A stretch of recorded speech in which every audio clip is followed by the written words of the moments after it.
Cool. Hey everyone, this is Andy Hall. You're watching The Late Show with Jack Matirko and Adam, the Satanic Chef. How are you all doing tonight? I'm finally rested up after New Year's. Oh, really? Boy. Yeah, it was a long week. You did a show every night from like Christmas Eve through New Year's, except for one, right? Yes, we did. I missed Christmas, but I had my other show, which was my family. I only did the one. So Jack, you did like a crazy 16-hour stream or something, didn't you? Yeah, it was the way I think about it now, because the SatanicTemple.tv had their whole big New Year's celebration thing with lots of cool famous bands and whatnot. So I kind of felt like the 16-hour live stream, I was kind of, if what they did on TST TV was a concert, then what I did on VHQ was like the radio station with the van parked outside the concert all day before the show. Right. Yeah. So it was kind of that kind of feel to it. But it was cool. We had a bunch of people come on. You were on. Both of you were on. I was on for a period of time. You know, it went fast from 12 to 3 and talked to some pretty awesome people. And I had a lot of fun. That's what I did. It was an enjoyable day at TST Virtual Headquarters. It was a lot of fun. It was a good way to end that horrible year. Indeed. Adam, the Satanic Chef. For people who aren't acquainted with you and your work, you want to just let people know a little bit about you? Well, I'm a terrible cook, and this is my sous chef, Jack. I live in Boston. I live right around Cambridge area, Mount Auburn area, and I've lived in Boston pretty much my whole life, except for 3 years, which I lived in California. Cool. You mentioned Mount Auburn, and Jack was up here visiting me in the Boston area a couple of years ago. So, Jack, what am I going to have to mention right here and now because I have really bad impulse control? The park or the Mount Auburn Cemetery, one of the most obscure places in the Boston area that people have to go to when they come visit here. It is a beautiful cemetery. And you really do. It's across the street from my house, so you have absolutely you have to. Oh, dude, it's like during the pandemic, that has been one of my go-to. I mean, it's always been one of my go-to places, but during the pandemic, it's been not a lot of people around, and it's just beautiful. It's beautiful. It's quiet. I go over there all the time, every day. So maybe we ran across each other at some point. Oh, 100%. Yeah, one of the times Jack was up here, I dragged him into the cemetery and I gave him the whole tour, right? The Sphinx, because there's a good-sized Sphinx too. Yes. At the cemetery. The mini Gothic cathedral. That is so cool. So cool. I could talk about that place but I'm not going to talk about that place. Elizabeth Stewart Gardner's grave is there, and it has a video camera out front of it, which is very interesting.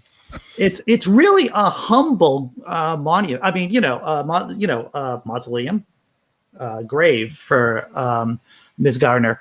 Exactly. I was thinking that she had like this giant like tomb built for her, and it was just like this quaint little like mausoleum.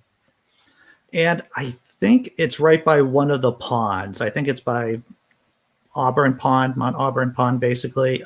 Yeah, it is. And there's a bunch of redwood trees, I believe, surrounding it that were imported from California. Yes. And Mary Baker Eddy, the founder of Christian Science, is also buried at the cemetery. That is true. She does not have a humble grave. I can't find it. It's one of these. When you go into the cemetery, there's a few places that that people naturally congregate to.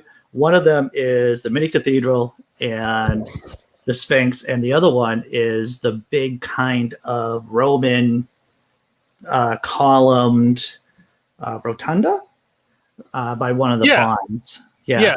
I know exactly where that is. Yeah. So yeah, good times there. Yeah, I try not to drag my girlfriend over there too many times. It's great exercise, though. I mean, I walk around there all the time. Yeah, it's a pretty cool place. So, so yeah, I saw one of the videos that you put on YouTube about Samhain, and I think am I pronouncing that right? Samhain. Yeah, yes. And I never realized that I was boiling potatoes, or I was mashing potatoes incorrectly. I mean, were you peeling them before you put them in? Yeah. So it's an old fridge trick where you throw potatoes in just whole. You let them cook up in cold water, and it takes a little longer. And you would probably season your water with a sachet, which is picture like a sock, like a cheesecloth sock, but you fill it with spices. You put it in there, and then you let that simmer until it's done. And then you remove your skins after they've slightly cooled versus peeling them. Right. And you're it's really seeing is believing, because you're saying it's like, yeah, I'm just going to peel off these potato skins, and you just take your fingers and you're literally just taking the skins off, and it looks rather easy to do. It is. You just got to let them become warm. You can't let them do it. You can do it while it's hot. If I tell people to do it while it's hot, they'll either burn themselves, or I advise them to put on some kind of protective gloves or triple up on plastic gloves, which won't burn you. I would imagine that those mitts that they make for brushing your dog would probably work pretty well. Actually, they work perfect. Just put a plastic glove over it. You won't get dog hairs in it. Would definitely help. Oh, 100%. And then what I really liked is the trick that you did, that after you peeled the potatoes, you put them into the hot oven to let them dehydrate a little bit, or to get some of the moisture out of them. Yeah, I did. So that way that they don't become too much gelatinous when you're going to mix them up, because I believe those are Yukon Gold potatoes. Right. So those were just two Jedi tricks, and I'm going to use that term, Jedi tricks with potatoes, I picked up from watching that video. Thank you. And that's just one video. What's that, Jack? I said, and that's just one video. That's just one. Bunches of them. We do. We have. I just did 8 of them with TST TV. And Saint Licorice from the chat, and you put burnt Bible pieces in there too. Yes. How could I? That's like burying the lead when you were doing. That was pretty cool. In my last video, I put a Bible in the blender and I drank it. I didn't see that. So how much of the Bible did you put in the blender? And was it a Ninja blender? No, it's an old school blender, but it broke actually, sadly, recently. It was a bunch of Bible pages just thrown in a blender, turned on, and I turned it into a morning smoothie. You can see those in there somehow. I mean, I could have put cocoa powder in it to make it more tastier, but it wasn't very good.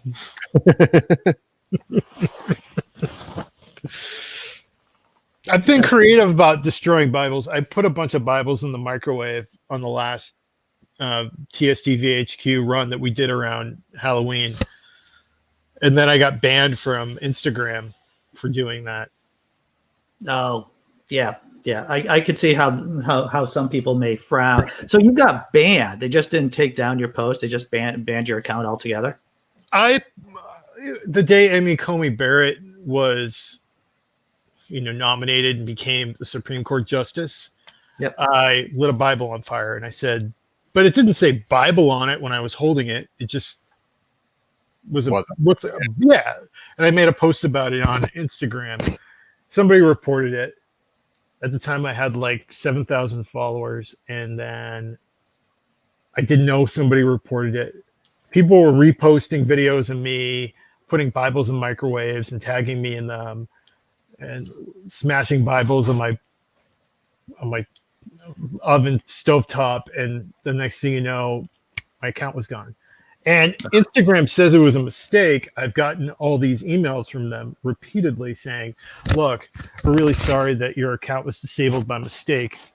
It is now reactivated. Why don't you try and log in again? If you have any problems, contact us. Well, that was like 2 months ago, and it's still not working. And I still get that email every single day from Instagram. So I had to start a new one. That sucks. It sucks. Not because I lost people, because I had lost people that were loved ones that were close to me and that are gone. And that sucks. And restaurants that I had worked for and all the memories that I had from those posts. Yeah, I have the original pictures, but still it's like it's like a time capsule of memories. You can't get that back. So you'd probably wonder, does Facebook, a $30 billion company that owns Instagram and Menlo Park, I believe it is in California, do they have an actual customer service? They do not. So it was like, you know, when you call a customer service line and it takes you to obviously an outside of the United States line and somebody that really doesn't understand what you're saying. That's what happened when I actually ended up getting Facebook Business on the phone. Not once, twice. Yes. And it was really weird. And I'm still kind of confused on how these companies have $30 billion. Yeah. Support. Well, that's because it's customer support. And as you know, if you are a content creator on these platforms, you are not the customer, you're the product. So maybe try calling product support. It doesn't make any sense, especially since I've used Facebook to take out ads on Instagram and given them money. They should be able to fix that problem completely, but they just don't. They just don't. I've done ads on Facebook also, and I've talked to responsible people on Facebook because I've said that I have questions about ads. And so they were actually, and I don't speak highly of Facebook that often, but I did have at least 2 or 3 conversations with someone about, but that was just because I kind of lied because I had another issue, but then I said it was about ads, about me giving them money. And so that kind of got me to a live person. Yeah, that's exactly what I had to do. And it took me an entire day each time I had to get a hold of somebody. It was really weird. Yeah. So what kind of training do you have? What's your background with? You said that you worked at a couple of area restaurants? I did. I went to Bradford College in Haverhill, Massachusetts in 1998. And while I was there, my second year, they announced the school was closing. So the school turned into Lord of the Flies, literally. They were like, here's your piece of paper to get into wherever you need to go. Send it out. That's your golden ticket. And bye. See you later. You can show up to your classes if you want, but you got to pay for them, and we're going to give you credit. So, I mean, it just went out of control. And I left the second semester of my sophomore year, and I transferred to Newbury College in Brookline, Massachusetts. It was awesome. And then I got hit by a car, and they also had a culinary program at the time. I wasn't very happy with what I was doing. I was originally a photography major, but I couldn't get into the photography class. So I started doing graphic design, and I wanted to switch over to something like culinary because I wanted to be creative still, but I loved cooking. So before I could even go in and make that decision, I was hit by a car the night before, a couple days before Christmas break. I missed all my finals. I broke my leg in like 5 different places. I had 20 surgeries on it, 3 staph infections, fasciotomy, skin grafts, And while I'm laid up, I'm watching the Food Network. I'm watching The Sopranos, like Artie Bucco, cooking all the food for all these guys, for like James Gandolfini and Michael Imperioli. And I'm like watching Goodfellas, the scene where they're in prison. And I'm like, this might help me get out of bed and cook something. So I went downstairs and I started like cooking things like eggs or making a sauce like they did or stuff like that. And it actually got me out of bed and it got me wanting to walk again. And it got me motivated to start leaving the house. And eventually, since it wasn't my driving leg, it was my left leg, so I could get into my car and I could drive places like to the store and hobble out, get something, you know. And that eventually motivated me to become a chef. Sure. You know, someone's Jer, I hope I'm pronouncing that right, mentioned in the chat, someone's clothes are rubbing their mic. I don't know what that could be, but it could be me. Either I know what they're talking about, but I'm not sure where that sound's coming from. Yeah, I don't know. I don't know how that could have happened. Yeah, it's the miracle of live shows and technology right there, right? So, were you riding a bike, Adam, when the accident happened? No, I was returning a video to Blockbuster in Wellesley, Massachusetts. I got out of my car and I was on my way to my friend Kim's house. And I got out of my car. I had the tape. I got in the crosswalk and a guy flew through a red light, a taxi driver. And then I flew into another car. And then I hit I broke their windshield. Wow. And my leg was flopping all over the sidewalk. And everyone else was screaming but me. And I was just like, I can't walk. Can you guys calm down? The taxi driver screaming like, what am I going to do? I'm going to lose my license. And the girl, she was like, must be 16, 17, who hit me head on, was screaming, this isn't my fault. I'm just like, I'm look at me. Help. A little help here. Talk about this part later, please.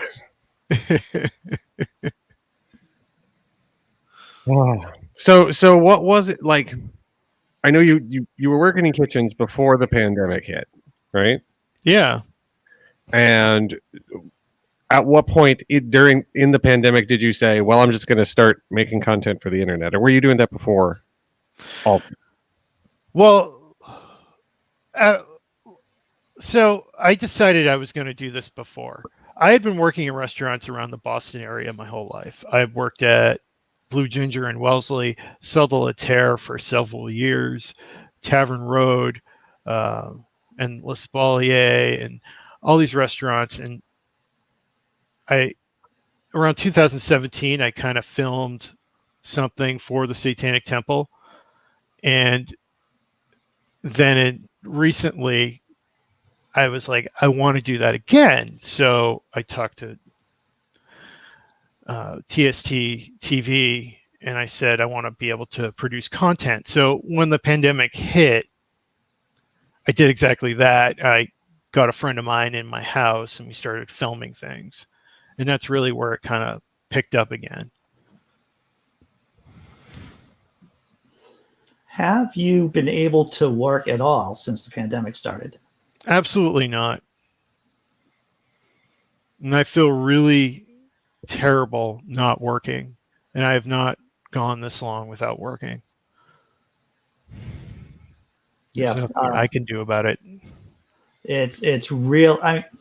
It's difficult if you're not suffering, if you're not in that same kind of position of not being able to work because your entire industry is shut down. It's difficult for people to get their minds wrapped around it. Yeah. It's I go on these websites like Glassdoor, LinkedIn all the time, and you still every single day see the same people reposting the same jobs. And I don't know if it's real or not. It's for like it just doesn't make any sense. It's like Groundhog Day. But right. It's very sad. So thankfully doing these online events with Jack, Ada, and Aria at TSD VHQ has helped me immensely. It's helped me psychologically, and it's given me some kind of purpose in the past couple of months.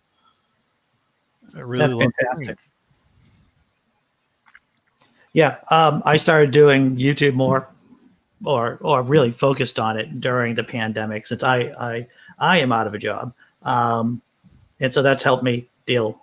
I get 90% of my social interactions now through this camera, through this screen. I understand. Yeah, that's all we can do. Yeah, that's right. So I have to ask you, I did, when I was in college, I did some short order cooking, nothing much. But I was watching you give lessons, right, on your video. And how difficult is it, because you're used to multitasking anyway in a kitchen, doing many things at once? Yes, until I get screamed at for not doing it. Exactly, because they're screaming in any kitchen, typically. That's what they make you learn how to do, so you get a sense of urgency.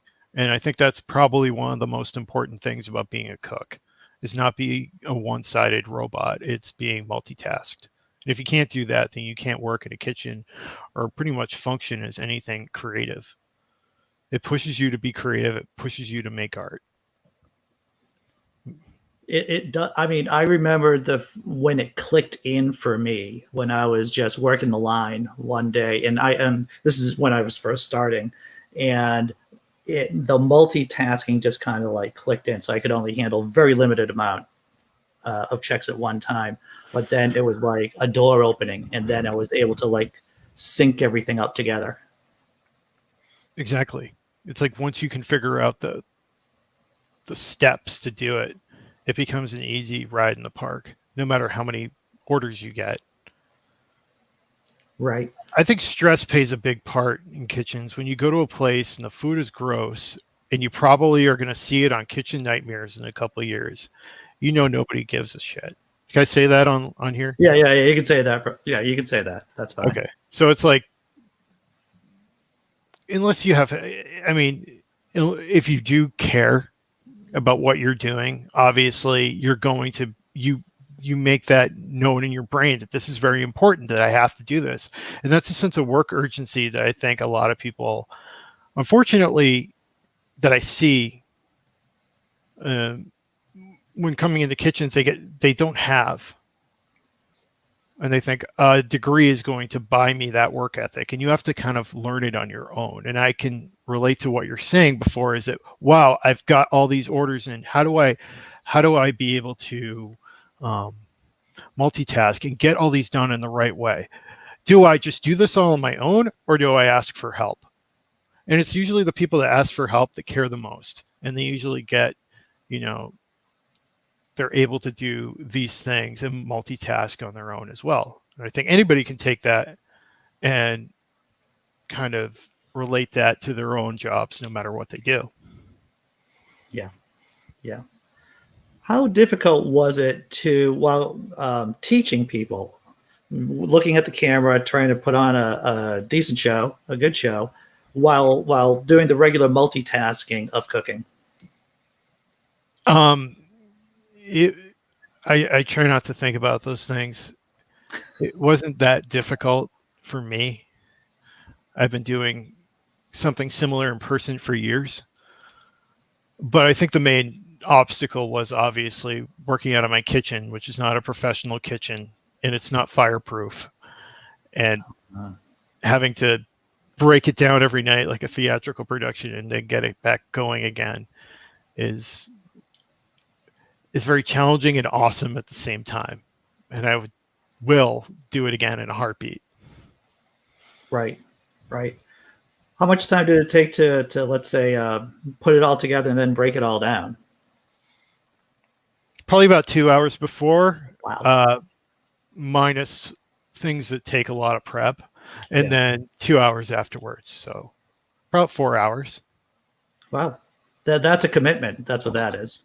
So that's a 5-hour workday per show, including the time that you're actually on the air, right? Yeah, not including going out and getting the food if I have to, ordering it on Instacart, prepping it during the day or the night before. I just do it because I love it. It's I have to be able to make sure there's like no grease anywhere that's going to like set off like a spark when I'm lighting a Bible on fire and blow the place up. The real trick is making sure the Bible burning doesn't get out of control. It's so scary. I think Jack reminded me. I don't know if in the run for Soul Invictus, because he didn't have this when he did his run for Halloween, but when he did his roll for Soul Invictus, he put this red banner, this red fabric up over his gas stove, and then he's lighting Bibles on fire right underneath that. And I'm just like, Adam, please, we don't don't burn your apartment down for the sake of this show. St. Licorice from the chat says Adam does it flawlessly. It is a really good show, and everybody seems to really enjoy it. I mean, you pack that room every night. I can't believe it. I loved it. I'll do it again tomorrow if you guys asked me. You know, talking about even just regular cooking, you can set yourself on fire. I was yeah, you could set your dryer on fire for putting kitchen towels in there. Yes. Oh yeah. Yes. There's 1,000 ways to hurt yourself in a kitchen. One time I had a rag. I had something to handle a hot pan with, and I'm working on something, and a waitress comes by me and she goes, "Andy, you're on fire." And I'm going, "Yeah, I'm doing really well." But what she meant was, "Andy, you're on fire." So the rag I had is like flaming up, and I'm like, "Oh, not good." That's happened to me a lot. Just turn around and it's on fire. Have you had light it on fire? Have you had any other close calls in the kitchen? Well, my only real close call was, sorry for yelling so loud. We had this giant, it was like 100-gallon stock kind of like pot situation thing going on, and it was a tilt skillet. So I was, pouring out the stock that was in there, and there's tons of fat from the pork feet that we had, and the veal bones, and just so much fat in there. And one of the guys that was working was like, "Dude, you're going too slow," and he had a couple drinks in him and pulled it, and it went right into my clog and burned the entire part of my leg. I mean, I went to the hospital that night, and they were like, "Yeah, you probably should not go to work," but I did it anyways. But I mean, that's the reality of working in kitchens, is that you are going to probably not be the one that usually causes the problem. It's going to be somebody else. Right. It's quite true. I was working in this horrible kitchen. Yeah, the air conditioning was complete trash. And you can probably see where this is going. So I had just gotten back from touring in the UK. I did this 3-week tour with two friends of mine, and so I was used to London temperatures and Highland Scotland temperatures, which was cooler. So I come back here to the States. I go back into this kitchen, and I get heat exhaustion. And if no one's ever had heat exhaustion, what happens is that you start vomiting. Your body just starts shutting down, and it gets close to heat stroke, which is really, really dangerous. I remember trying to cool my head off in a bucket of water, of ice water, trying to cool myself down. That's something I can relate to. That's happened to me almost, I don't remember, so many times. I've looked over at the wall, and it's been 115 degrees because the hood system just stopped working. And it's been like that for weeks places. especially in the midsummer when there's no AC going on whatsoever.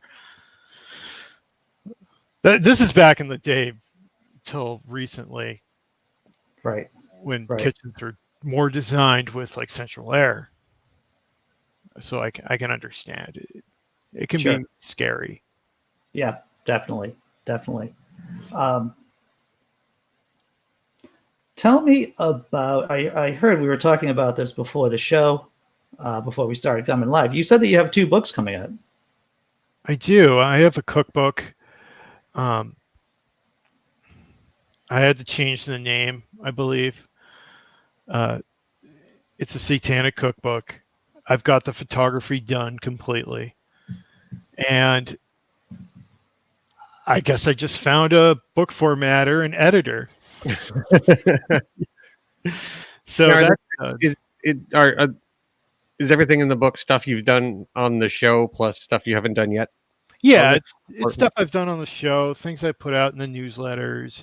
It's stuff I've done at other restaurants. It tells kind of like a basic satanic story. Gets people like, it has funny names to things, and it kind of showcases my style of cooking. How would you describe your style of cooking? I don't know. It's very rustic. I was thinking about that before we started the call, and I was like, how do you describe Adam's show? I was just kind of like, because there is a very like vintage horror movie aesthetic to the show that you seem to be going for. Right? I am. Who was that guy that was out of Cleveland? He was like a late night horror movie guy, or like something like that. Like, that's kind of where I was going with this thing. I like it. I have these old books too, the old cookbooks. Like Vincent Price was really into writing cookbooks. He was. Vincent Price's cookbook is cool. I like it. So that's kind of like, he's a very big inspiration to what I'm doing. Vincent Price wrote cookbooks. Yeah. No idea. Treasury of Great Recipes or something. Yeah, I had no idea. It's amazing. Yeah, he would talk about it when he was on Johnny Carson and stuff. He would. I think he did cooking segments on Johnny Carson once or twice. He actually did, and he also made his own album about wines. If you go and hear it on Spotify, it's there. It's free. Basically, it's him and his boys talking about different kinds of wines, like a Merlot or a Northern California wine. Sounds pretty cool. Yeah. And if you sample it and put it in the middle of Thriller, it really throws people off. Pretty much. Nobody do. So, do you have a date that you're shooting for to get the book out? Yes, by spring. I'm going to try and push it out by spring. That's a good goal. Make that happen. I'm going to definitely make it happen. I'm writing a second book, and it chronicles the time from when I started my cooking career until when I moved to California, and I ended up becoming friends with Anton LaVey's grandson. He was and his wife, and we were best friends, and we put on this big show out in Los Angeles, and then I had to turn my back on him, and how it threw me down a dark hole, and how I picked myself back up again, and then I met Lucian Greaves from Satanic Temple during that time. We became best friends and roommates, and then this started. So it kind of like all talks about, because I'm a recovering alcoholic, so it talks a lot about addiction and the stuff people really want to hear about when they hear about a chef. Kind of like when I read Kitchen Confidential by Anthony Bourdain. It's very similar to that. Well, I think that's why that book did so well, is that it resonated with so many people who are in food service. It did. When it came out, nobody had written a book like that before. And he was working the line, I think, at his restaurant, Las Halis, I think it was called. and he was there like 19 hours a day. Mm. And I think he was contributing to the New York Times. Maybe he was contributing like a column, and that sparked him writing his own book. And even after it came out, he still worked like that until into his 50s, where he got famous off his traveling show. I think that really ripped him apart of working in restaurants completely. I've met a lot of colorful people, personalities, extreme personalities while cooking. Me too. I'm sure people could say the same about me. So, Adam, what are some current? What are some common cooking mistakes that you see everyday people make? The common cooking mistakes I see people make are overcooking things, overcooking pasta, overcooking steaks, and I don't know, maybe multitasking.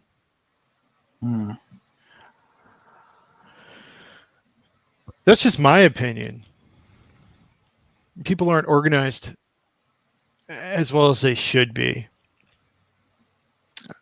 And I think if you take the time to do things versus try and rush everything to get it done, you'll have more of a beautiful product. What is your opinion of the we'll send you a week's worth of prepped dinners in a box type mail services? Do you think they're fine, or do you think it's better to go to the grocery store? Or do you think, well, the food and veggies are okay, or like I don't want to go naming them because I mean, yeah, these companies seem to be making a good money managing their clients and taking their money at the same time. So if they're going to be sending them a week's worth of food, they know that these people are probably not going to be cooking that food every single day. I think it's great for some people. It helps them cook food. I think it's very wasteful for a lot of people too. I think people should try and, I don't know, maybe believe in themselves a little bit more. Instead of just like, oh, here's the kit for this meal. Right. Like, why go pay this amount of money per week to buy something that's already pre-made when you can just make it yourself? You can make it yourself actually once a month and freeze all this stuff and then pull it out, because that's essentially what they're doing. Where you can go buy a cryovac machine, just do that exactly. It's I have various conflicting things about those food delivery services. I think YouTube has actually kind of made people learn more over the past couple of years, and I've seen more people learn off of YouTube than they have in working in restaurants per se. I think it's definitely it's a good way to learn about how to, if there's a dish you want to make, it's really easy to find a video that walks you through the steps of it. I think like there's not enough content on like kitchen management, like, oh, okay, we got a chicken, we're going to do this with the chicken today, tomorrow we're going to do this with the leftovers, we're going to use the bones to make stock, and like the whole process of using everything that you have over successive days kind of thing. Like that's something that you don't really see in like the YouTube style of teaching cooking. Yeah, you don't really see that. So what you're saying, Jack, is that there should be a whole YouTube channel dedicated for poor people to use every single bit. I mean, and I've been dirt poor. Not even poor people, just in like general. Auntie Fee, like her ghetto kitchen that she would make ramen noodles for 10 people.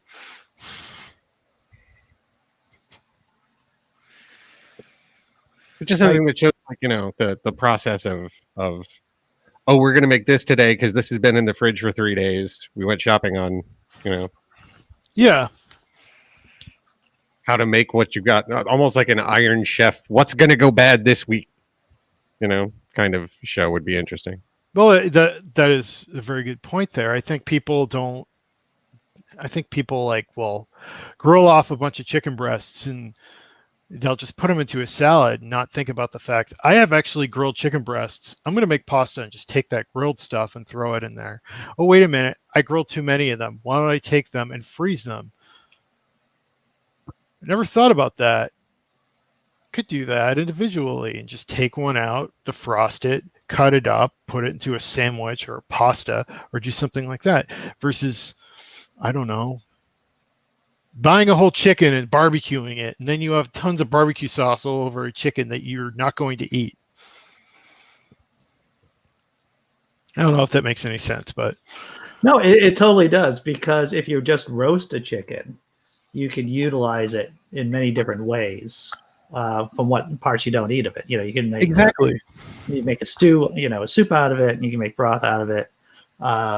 Roasted chicken stock, yeah. Yeah, a variety of manifestations of that chicken for days afterwards. I don't remember who it was in your comments while you were doing the VHQ thing, but somebody in the comments one night said chicken stock is the duct tape of the culinary world, which I thought was a delightful quote. I actually remember that. Because it is, yeah. If you're making something, having chicken stock on hand is just a good idea. It's always a great idea, and people should really. I mean, it's always good to have it in any kind of shape or form. If you're braising chicken thighs and you're putting water over your chicken thighs and salt, why throw out that stuff? That's chicken stock. Maybe throw some carrots and onions into it at the end and then bring it back up again, and that's pure chicken stock. You can strain it off, and that's going to be like a couple quarts you can keep for yourself. I think people waste a lot of food. Oh yeah, there's no doubt about that. And that's probably where those companies come in. They're for people that want to cook, but they're too busy to cook. Right. So I heard on that video that I saw of you that you have beef with Whole Foods. Right now, I kind of do. You want to talk about that? I just feel like the way that they've treated their employees during the pandemic hasn't been great. I think the way that Amazon has kind of dictated everything that they do is not cool. And that it hasn't brought prices down, that they're still overpriced in many ways. It's just my opinion. Whole Foods does get great product, but it's way too expensive for the average consumer. And the amount of money they're charging people, they're not paying their employees with. I don't think that's very fair to anybody during a pandemic, especially when they're extremely busy. Putting their essential work family lives on the line. That's just my opinion. Tons of Mice from the chat asks, any advice for picky eaters? I don't know. My kids, as well as I can speak personally, maybe because it's my kind of spectrum-y kind of tendencies, my taste buds were always very sensitive when I was younger. I couldn't drink soda until I was maybe late teens, early 20s. Didn't like spicy food. Now that I am older, some would say vastly older, I can now handle all of those things. But with my kids, and for myself when I was growing up, I just had to work around it as much as I could. My advice for picky eaters would be think about what Steve Jobs said: stay hungry, stay foolish.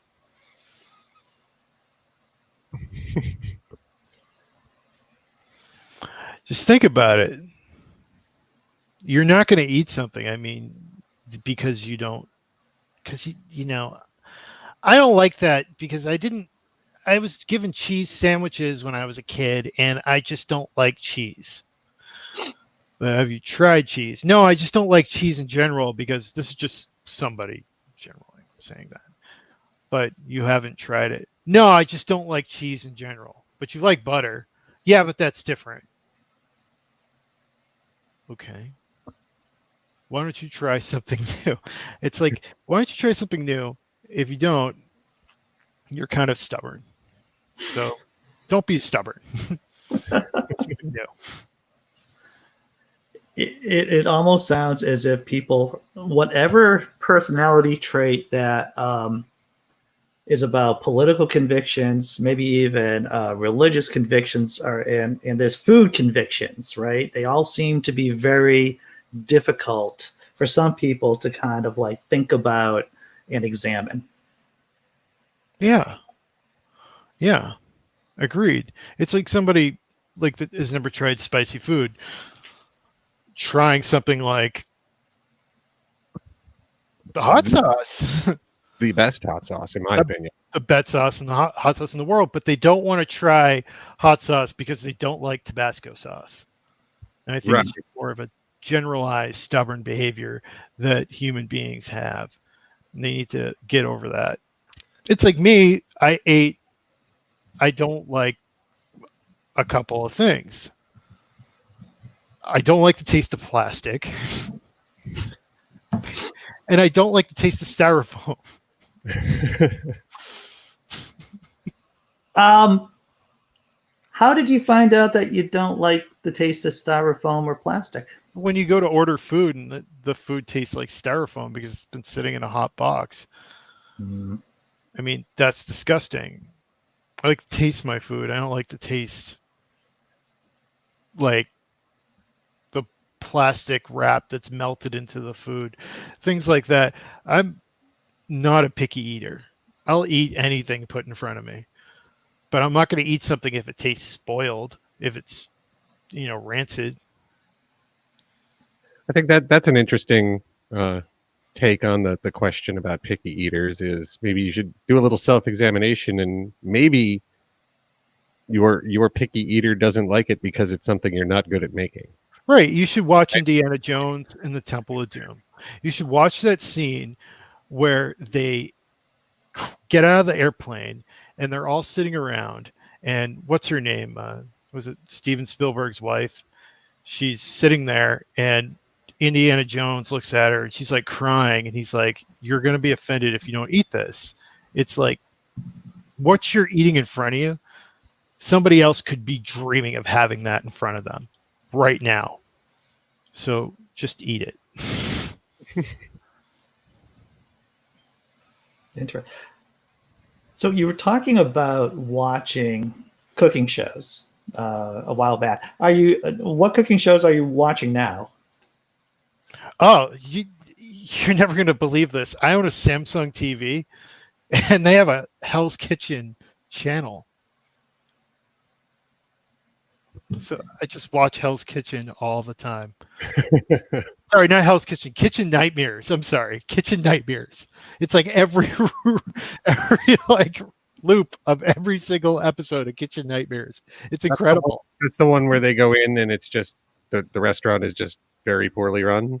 Yeah, the guy's like screaming like, "This is my place. Like, I do things my way." And he's like, "You're a stubborn bloke." And they're all like screaming back and forth. And there's some dramatic arc where like the daughter's like, "I never got this place to my own. My dad's been taking this away from me for years." And he like steps in and he's like, "This is what's going to happen." And then we had like a cupcake and cookie place out here that was on that show. And and I think they had to shut down. Oh, like, yeah. With so much. The husband and wife, is that? Yeah. Yeah, they were both screaming at people. The guy was like screaming at people, "You get out of my place, or you pay for this food that you bought." But I didn't buy this food. No, you pay for it now, and then you leave. I love that series. I watched it, the British version of it, before I came over here to the States. And my girlfriend just discovered it. So she's binging through all the old episodes. It's incredible. The ones over there are even better. It's like The Office before The Office became an American thing. Yeah. So she's been watching the American version, and so I used to watch them all the time, like years ago when Yeah. they came out, and so I'm like, oh, this is Sebastian's. This one could be the worst one out of them all because he's so delusional. You just see all these characters, all these individuals who've put so much money and time into their restaurants. It's sad. And they are just delusional. I mean, that's the nicest way to put it. They are. And that's why it's a great learning tool. It's like, don't do that. Just don't do that. Yeah. I also like Eric Warenheim. Is that how you say his name? From Tim and Eric. And he's got a really cool Instagram. I Doing like cooking stuff. Yeah, he's really into cooking. During the pandemic, I've been a big fan of Alton Brown's YouTube because he's amazing.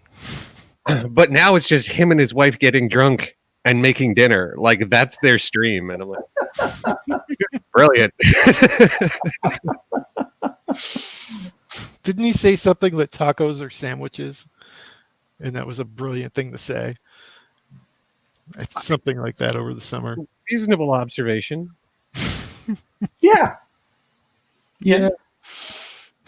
I loved his old series, Good Eats. That was out like years ago. I watched those pretty constantly. Yeah, that was on the Food Network. That was a great show. Yeah, he definitely brought like this geeky, science-y aspect to cooking. Yeah, he did. He was like science debunking food pretty much. It's like what America's Test Kitchen does too. So what is like, if there were one or two things that everybody should do in the kitchen more often, what would you say those things are? Like, what do you think people don't do enough? Is it at home or in professional kitchens? Oh, at home.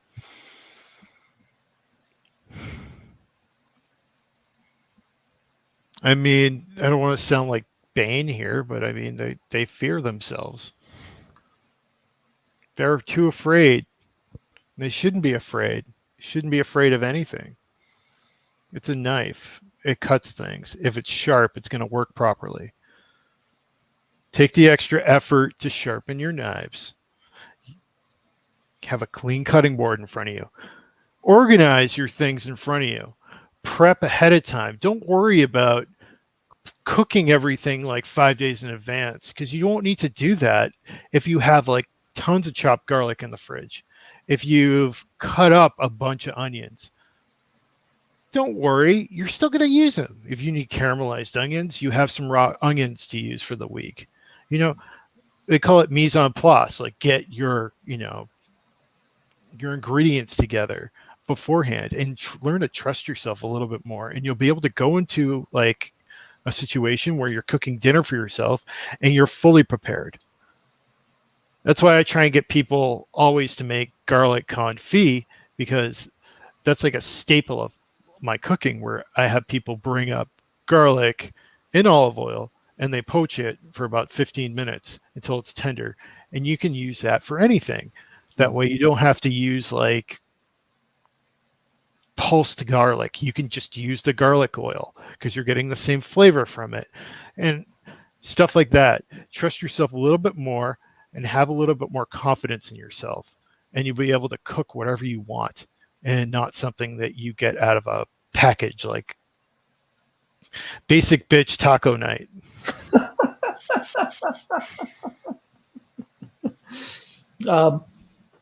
Fast food. What are your thoughts? I mean, do you I order a lot of it. Oh, do you order a lot of fast food? All right, I eat a lot of fast food during this pandemic. I just went vegetarian and this isn't me like food shaming people. This isn't what I shame people for other reasons, but not for this. I just went vegetarian maybe about 4 months ago, and I will stop down to Burger King and get myself an Impossible Whopper every once in a while. They're good. I'm not vegetarian and I'll eat those. I love those. See, that makes me feel better now. And those vegetarian hot dogs they sell, what are they? Something with life in it, the name. Those are really good. I've gotten those at the store. There's like a I've talked to a lot of vegans and vegetarians, and a lot more people like Beyond Burger, I guess, because it doesn't taste like meat, but I like the Impossible Burger because it tastes like meat. Yeah. I like it because it tastes like food. Everybody has their own like pet peeves when it comes to that kind of stuff. For me, the Impossible Burger, and no, this show is not being paid for by Burger King. I just want to say that. But it's the texture of it too. It kind of feels like meat in my mouth, and that sounds kind of pervy. Maybe it does, maybe not, but I do like it. And the scary thing is like I think people are going to think like, oh, I'm going to eat a bunch of Impossible Whopper burgers and Beyond Burgers. I'm going to lose a ton of weight. Look at the calorie count. You're actually getting like 450 calories per Whopper, per burger, per whatever burger patty. So it's always an issue. Always count your calories. You're right about that. Back to the fast food thing. I think I've gone and traveled to like Salem, where the Satanic Temple is, on 64 Bridge Street. A lot of people out of state from Massachusetts don't know about the roast beef rivalry that happens up here. All the from Bill and Bob's to like Atha's roast beef to like Nick's roast beef in Beverly to Theo's roast beef in Ipswich. It's like this. They have this thing around here which is called the three-way. It's James River barbecue sauce, American cheese, and mayonnaise. And it's like a big fight on who has the best three-way anywhere. I've eaten all those throughout this pandemic, driven up to Gloucester just to get seafood for no reason whatsoever and sit in my car and just devour it. It makes me feel better. I think the main problem is with takeout is a lot of these restaurants are relying on takeout to survive. And a lot of these companies like Grubhub, DoorDash, and Caviar, Uber Eats, they're skimming fees off the top of these restaurants, and they're not making any money off of their sales. They've sold for like, I believe somebody posted like, I sold $3,000 worth of this, but then they broke down the fees that like Grubhub or DoorDash are giving them, and they were left with like $350. Wow, that's hard. So I'd suggest if anybody's watching this to call restaurants directly and order takeout from them. You know what? I think that's really important, and I'm glad that you talked about that because it's so easy for just to go on an app and not even think about it. It is. It's these corporations that make all the money. It's not the independent restaurants themselves. Right. They're putting themselves on there so they can survive. So, Adam, I have to tell you, I have this pet theory that everyone who lives in the Boston area, myself included, has a Whitey Bulger story. I do. I know, dude. You want to talk about it because and give. I mean, so people. My mother was at a party with our friend Jake.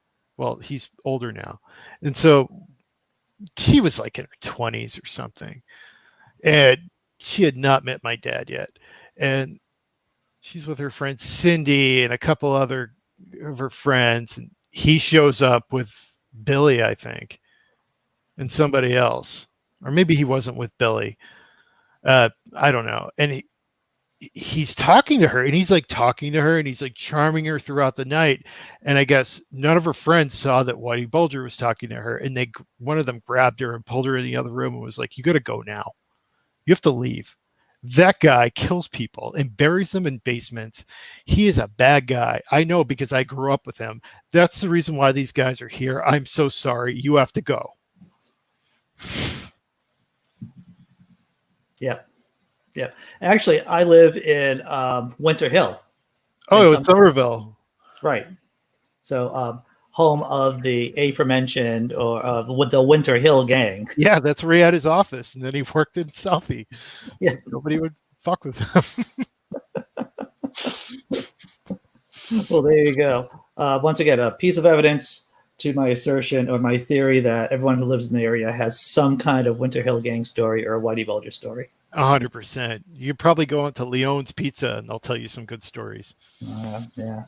So, Adam, we're coming down to the end of our time, and the last question we'd like to ask is there a topic you wanted us to touch on? Is there a question that you wanted us to ask you, but we just didn't get around to it? And this isn't about plugs where people can find you online, but was there something you just wanted to talk about that we just didn't get a chance to? I think maybe what we didn't get to talk to was doing live entertainment again. No. And it's scary to see out there that so many venues are being lost because of COVID-19, and that hopefully what we're doing with TSTVHQ, all of the artists contributing, and these people like Jack and Arya and Ada creating this platform will help really bring back live events in the future. And I don't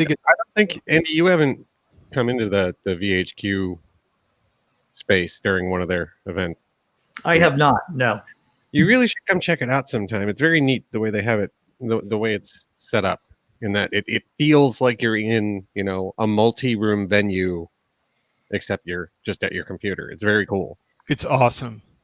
It's like I can go and hang out in this room and hang out with these people, or go swing over here and maybe there's a talk in here, or a funny movie playing in here, or somebody DJing in the other room. Yeah, it's a very neat way to kind of abstractly virtualize that going to a club experience, or going out and being social,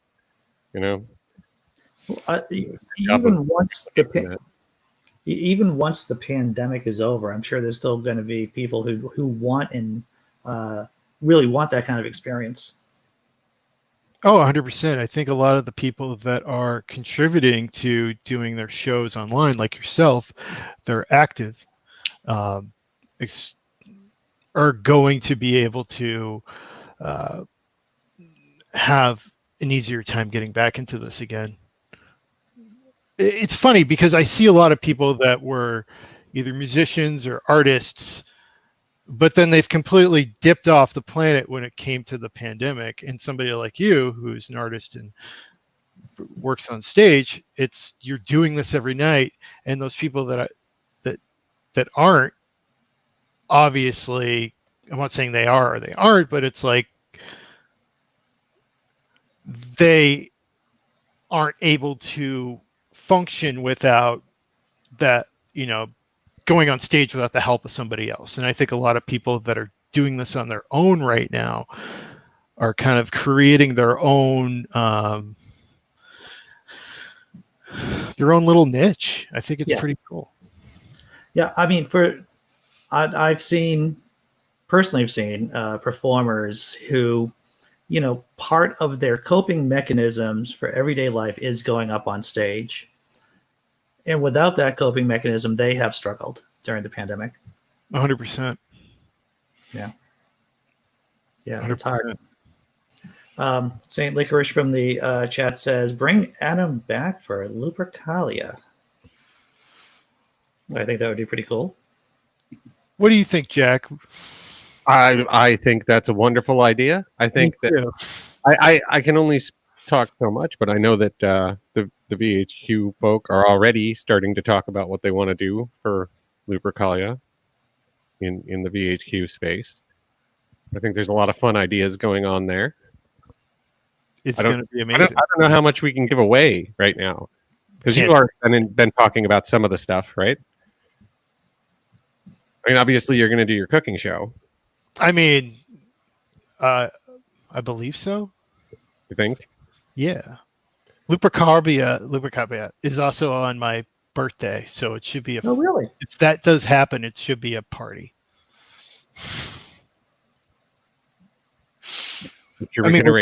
Balloons and like fireworks and like, I don't know.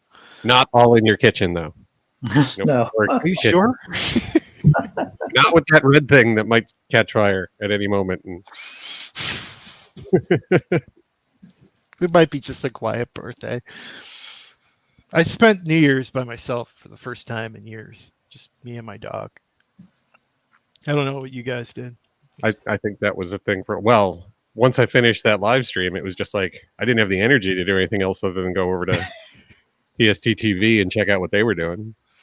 I was just doing that. And I watched a lot of Twilight Zone. I'm not going to lie. I watched a lot of Twilight Zone. I believe I started playing. I just played a video game, went on. I'm a big video game person now. So. Angier from the chat says, what is this VHQ they keep mentioning? Yes, probably for those of us who, or for people in the chat or who will be watching this later, VHQ. You guys want to explain it? Give us a couple of sentences, a paragraph about it? That is the Satanic Temple virtual headquarters at tstvhq.com. It is a virtual event space that some of us from TST have put together for TST people by TST people, I guess, where we're able to sell tickets to events and have people come in and watch. Well, St. Licorice is answering there. But yeah, it's a cool space where we basically have a bunch of rooms set up where like Adam can do his cooking show. Thomas from Salem Witch Wild Tours can sit and give a very in-depth talk about any topic he chooses, because the man can go on forever on just about anything. And like Lucian did a special thing for Christmas Eve. There was a Black Mass on Christmas that the New York chapter did virtually. And so that space is open. As of right now, they're trying to have it open at least around TST's holidays. And we'll see where things go from there. But yeah, keep an eye on that space, because I'm sure they're going to start selling tickets through Lupercalia pretty soon. And it's going to be pretty good. Sounds like fun. Adam. Yes. Thanks for coming on. No, thank you for having me. Yeah. You do good work. Like I said, people, you check into Adam's material, you will learn stuff, and you'll see if Adam burns his house down, basically, right? Not yet. Just got to wait and see. Adam, is your stuff going to be going up on TST TV? What's up? Is the stuff that you've been doing at VHQ going to be going up on TST TV? Yes, I'm trying to figure out a way to edit down what I've done and put it up, so it'll either be free content if you purchase a video or a teaser. Yeah, we're working on that. Cool. Adam, where can people find you online? They can find me on Instagram, the Satanic Chef official. It's misspelt wrong. OFFICAL. Well, I misspelled it when I created the page and I rolled with it. And then people can find me on Twitter at the Satanic Chef 666, and then they can find me on TST.TV in the Satanic Chef section, and on VHQ when the holidays happen. Fantastic. Jack, where can people find you online? Here, for starters, on Sunday nights, talking to you. And I have 2 seasons up on TST TV of An Ongoing Necessary Pursuit. Hopefully we'll be getting back into doing that soon. We'll see how that goes. We've got a couple other projects kicking around a couple irons in the fire that aren't quite ready for prime time yet, So. But otherwise, at Lead Flashing on Twitter. Hit me up. Say hi. Cool. I got a couple of shows coming up. I got a Best of Advice Ever show coming up on Wednesday at 11 a.m. And I have John Funk from Reading Funk YouTube channel. We're going to be talking books. How crazy is that? And I completely forget what day I'm doing that, but you can hit the bell for the channel and you'll get all the notifications from the YouTubes. Adam, once again, thanks for coming on. Thank you for having me. In the chat, thanks for showing up. Thanks for contributing. This has been a lot of fun. Thank you guys. Jack and myself here, 10:30 next Sunday. Who knows what kind of craziness we're going to be doing? Never tell. All right. Take care, everyone.